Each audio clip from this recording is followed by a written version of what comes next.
چوس لو عوام کا خون ان کی ہڈیوں سے بھی، یہ تھوڑی بہت ہی سانسیں ان کے پاس بچی ہیں، وہ سانسیں جینے کا حق بھی چھین لو۔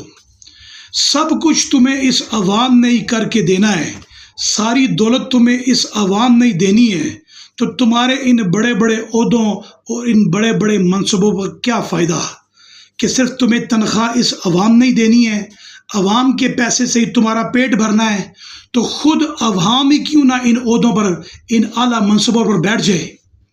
عوام اپنے پاس سے بجلی کے میٹر کے پیسے 30 ہزار روپیہ، 50 ہزار روپیہ ادا کر کے اپنے گھروں پر لگواتی تھی، ایک کی بجائے 2 میٹر لگوا لیے تاکہ ان کے یونٹس کم استعمال ہوں اور ان کا بجلی کا بل کم آئے۔ یہ دنیا کا واحد ملک ہے جہاں پر بجلی کے ٹیرف کے نام پر، یونٹس کے نام پر 200 سے چلے جائے اوپر تو اتنا بل ہے، 300 سے اوپر چلا جائے تو اتنا بل ہے۔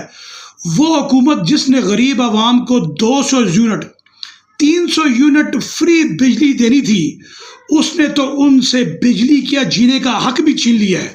بھول جاؤ کہ کوئی بجلی فری میں ملے گی۔ عوام اپنے پاس سے اپنا پیسہ خرچ کر کے اپنی پراپرٹی پر، اپنے چھت پر سولر پینل لگوائے، ان سولر پینل کے ریٹس پہ تم تبدیلی کر دو کہ بھئی کسی جگہ سے بھی کوئی بندہ سکھ کا، چین کا سانس نہ لینے پائے۔ یہ عوام بلک بلک کے مرتی رہے، اس کو مر جانے دو، لیکن اس کو ریلیف کوئی مت دو۔ جو پیسے ہیں ان سے نکلواؤ، ان کی جیب سے نکلواؤ، چاہے وہ بجلی کے بل ہوں، چاہے وہ گیس کے بلوں کی صورت میں ہوں۔ تم نے عوام کو چھوڑنا نہیں ہے۔ کچھ بھی عوام کر لے، اپنے لیے آسانی پیدا کرنے کی کوشش کرے گی، تم ان کے لیے اگلے قدم پر مشکلات اور دشواریاں کھڑی کر دو گے۔ یہ حکومت ہے، اگر تم